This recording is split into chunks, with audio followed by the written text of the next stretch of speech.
প্রিয় দর্শক, আসসালামু আলাইকুম। দর্শক, আপনাদের প্রীতীয় শুভেচ্ছা জানিয়ে শুরু করছি আমাদের আজকের প্রতিবেদন।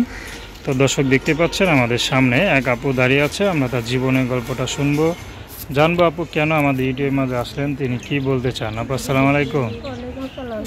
কেমন আছেন? হ্যাঁ, আলহামদুলিল্লাহ আছি ভালো। জি, আপনার নাম কি? তানা, তানহা। তানহা আপু থাকেন কোথায়? লিখবিট, ইংরেজি, হ্যাঁ, লিখবিট। ইলিয়টগঞ্জ। হ্যাঁ, এটা কি কুমিল্লায় পড়ছে? হ্যাঁ। আচ্ছা। তো তানহা আপা, আমাদের ইউটিউবে আসার উদ্দেশ্যটা কি? আমার আম্মু আছে তো আম্মু তো কাজ করতে পারে না, তো আমি বাসায় কাজ করি।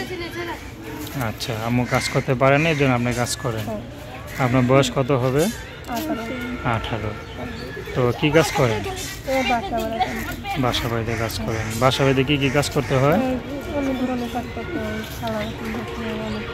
থালা বাসন ধোনি হ্যাঁ, করেন না? হ্যাঁ। আচ্ছা। তো বিয়ে শাদী করবেন না? হ্যাঁ, মন মতো মামার সাথে বিশ্বাস করি।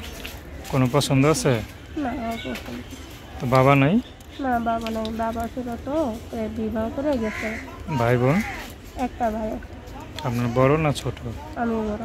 ও, তা ভাই যদি আপনার বড় হতো তাহলে তো আপনার তো কষ্ট করতে হতো না, ঠিক না? তো এই যে কষ্ট করেন, আপনার খারাপ লাগে না? হ্যাঁ, খারাপ লাগছে তো করতে লাগবে। পেটের জন্য করতে হয় নাকি? হ্যাঁ, সংসার তো দেখার মতো আর কেউ নাই? না। আচ্ছা। আত্মীয় স্বজন নাই কেউ সাহায্য? আত্মীয়স্বজন থেকে তো অত সুস্থ বলে না, ঠিক কি? আছে? আমি আমনের বাসায় থাকে তো তার জন্য। আচ্ছা, গরিব বলে আগে খোঁজ খবর নেয় না? না। আচ্ছা আচ্ছা, খাওয়া দাওয়া করছেন?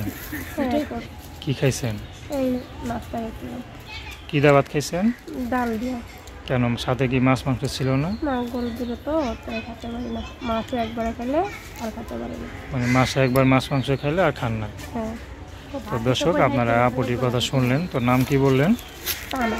তানহা আপুর কথা শুনলেন। আপু খুবই কষ্টে আছেন। তো কেউ যদি তার দায়িত্ব নিতে চান বা সহযোগিতা করতে চান, তার নাম্বারটা স্ক্রিনে দেওয়া আছে, ওই নাম্বারে ফোন দিলে আপনাকে পাবে নাকি? হ্যাঁ। তো দর্শক, প্রেম ভালোবাসা, সাহায্য সহযোগিতা, বিয়ে শাদী করা একান্ত আপনাদের ব্যক্তিগত ব্যাপার। তো আসুন আমরা 5 ওয়াক্ত নামাজ পড়ি, সর্বদা দেশের সেবা করি। আসসালামু আলাইকুম।